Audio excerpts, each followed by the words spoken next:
ರಾಮನವಮಿ ಹಬ್ಬದ ಪ್ರಯುಕ್ತ ಇವತ್ತು ಹಸಿರುಬೇಳೆ, ನೀರು ಮಜ್ಜಿಗೆ, ಪಾನಕ ಎಲ್ಲನೂ ಕೂಡ ಮಾಡ್ತಾರೆ ಅಲ್ವಾ.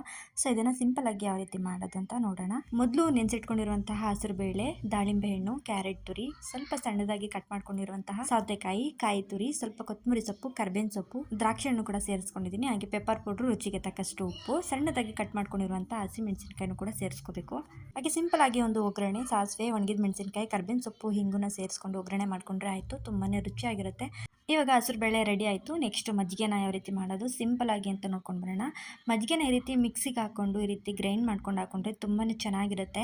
ಸ್ವಲ್ಪ ಒಡಕಲಾಗಿ ಬರಲ್ಲ. ಸೊ ಹಾಗಾಗಿ ಇದಕ್ಕೆ ಕರ್ಬೇವಿನ ಸೊಪ್ಪು, ಕೊತ್ತಂಬರಿ ಸೊಪ್ಪು, ಸಣ್ಣದಾಗಿ ಕಟ್ ಮಾಡ್ಕೊಂಡಿರುವಂಥ ಹಸಿ ಮೆಣಸಿನಕಾಯಿ, ಸ್ವಲ್ಪ ಹಿಂಗು, ಸ್ವಲ್ಪ ಶುಂಠಿ ತುರಿ, ಹಾಗೆ ರುಚಿಗೆ ತಕ್ಕಷ್ಟು ಉಪ್ಪನ್ನ ಸೇರಿಸಿದ್ರೆ ಮಜ್ಜಿಗೆನೂ ಕೂಡ ರೆಡಿಯಾಗಿ ಹೋಗುತ್ತೆ.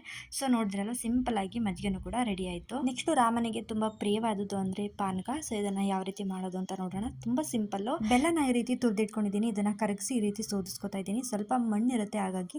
ಹಾಗೆ ನಿಂಬೆ ಹಣ್ಣನ್ನು ಕೂಡ ಸೇರಿಸ್ಕೊಳ್ತಾ ಇದ್ದೀನಿ. ಹಾಗೆ ಇಲ್ಲಿ ಏಲಕ್ಕಿಕಾಯಿನ ಕುಟ್ಟಿ ಪುಡಿ ಮಾಡ್ಕೊಂಡು ಸೇರಿಸ್ಕೊಳ್ತಾ ಇದ್ದೀನಿ. ಹಾಗೆ ಇಲ್ಲಿ ಸ್ವಲ್ಪ ಶುಂಠಿ ತುರಿನ ಸೇರಿಸ್ಕೊಳ್ತಾ ಇದ್ದೀನಿ. ಹಾಗೆ ಕರ್ಬೂಜ ಹಣ್ಣನ್ನ ಈ ರೀತಿಯಾಗಿ ಸ್ವಲ್ಪ ಗ್ರೈಂಡ್ ಮಾಡಿ ತರಿಯಾಗಿ ಇಲ್ಲಿ ಸೇರಿಸ್ಕೊಳ್ತಾ ಇದ್ದೀನಿ. ಈ ರೀತಿ ಹಾಕೊಳ್ಳೋದ್ರಿಂದ ಬಾಯಿಗೆ ಸಿಕ್ಕಿದ್ರೆ ತುಂಬಾನೇ ಚೆನ್ನಾಗಿರುತ್ತೆ ಟೇಸ್ಟಾಗಿ.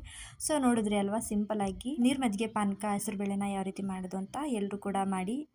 ಎಲ್ಲರಿಗೂ ರಾಮನವಮಿ ಹಬ್ಬದ ಶುಭಾಶಯಗಳು. ಜೈ ಶ್ರೀರಾಮ್.